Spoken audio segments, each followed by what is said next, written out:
Hi friends, ఇది try చేయలేకపోతే miss అవుతారు. ఎండ్ వరకు తప్పకుండా చూడండి. ఇప్పుడు 1 కప్ రవ్వ అండ్ 2 కప్ మిల్క్ యాడ్ చేసి మిక్స్ చేసి సైడ్కి పెట్టండి. ప్యాన్లో 1 టేబుల్ స్పూన్ గీ వేసి డ్రై ఫ్రూట్స్ని ఫ్రై చేయండి.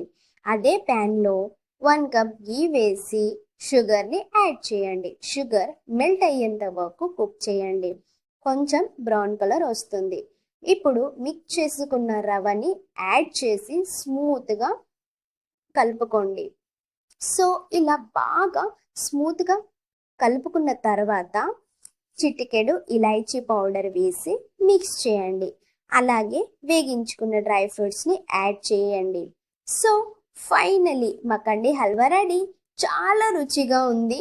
ఈ డిజ్ పర్ఫెక్ట్ స్వీట్ లవర్కి. నచ్చితే లైక్ చేయండి, షేర్ చేయండి, సబ్స్క్రైబ్ కూడా చేయండి. అండ్ నెక్స్ట్ వీడియోలో ఏ రెసిపీ చూడాలనుకుంటున్నారో కామెంట్లో చెప్పండి. బాయ్.